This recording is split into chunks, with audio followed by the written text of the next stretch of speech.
what are your memories of working with Sting at that time?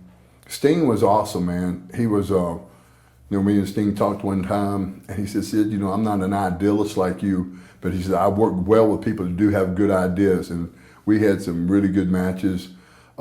Just one little incident, one time we were in, I think everybody remembers I used to do a nip-up spot, and it was usually out of the head scissors. And I'd nip up, and then I'd catch a guy with a choke slam or something like that. He'd always get a good reaction. It was in Jacksonville, Florida. I'll never forget it. So I come back, and there were some guys, and I think the Steiners were in the dressing room, and they were, pushing Sting to sort of say, hey, Sid's burying you. And I said, and I come in, and Sting goes, hey, man, you're burying me. And I said, no, Steve, I'm not burying you. I said, we do that spot all the time. I said, what's happened is you let these guys get in your ass, and now they're making you feel bad about that. So don't let these guys get you beat up. And then they all heard that, and they all changed their opinion. Is it true you were originally supposed to take the title off of Sting at Halloween Havoc? This is the thing I did for 30 seconds. Now this is the thing, now again, I guess is why it's easy, for like a lot of bookers would, say that Sid's a good guy to have working for because I don't ask questions. This is when they only did 4 pay-per-views a year, and I was told at the Clash of Champions, Sid, you're going to be the next world champion. So every one of your interviews, you say you're going to be the next world champion. Well, that's what I did for 3 months. And then when it came down to that night at Chicago at the UIC Pavilion Center in Chicago, they said, okay, this is what's going to happen. You're going to get your heat. Steve's going to make a little comeback, stop him, throw him through the ropes.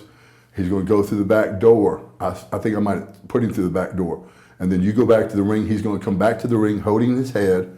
You roll him up, 1, 2, 3. I said, okay. So we went through that whole thing. As he comes back, it's actually Barry Windham. I didn't know what was going on, so I rolled him up, 1, 2, 3. He said, don't worry about it, kid, or something like that. So I rolled him up, didn't think nothing about it. I didn't know the rest of the finish. I don't think this was supposed to have been there. I think I was supposed to have won the belt. But I think Flair and a lot of people raised so much shit about it, me being too young for the position. So, like I say, I know the crowd's going crazy. The referees in the ring grabbing the bell in my hand, saying, take the Stinger splash. I never knew anything about that part of the finish. But when I look back on it, Devin, that was probably my most memorable match. Because I feel like when you can fool me, you had to fool the people. Now, if it was just me, I enjoyed that. I don't know if people understand that or not. Was Flair nice with you to your face at that time? Always. You would just hear it through the grapevines. Grapevines, exactly. This is why Flair, for instance, I remember the first time I worked with him in Columbus, Georgia. This is what when someone's full of shit. He says, I don't know what to do with you, you're too big. I went, okay. So I said, if you're going to use that excuse, I'm going to remember that when we get out there. And we did. I got out there and I just beat the shit out of him. I said, you're not going to do this to me like you do it to other people. So I took him out to the crowd and I just pummeled him.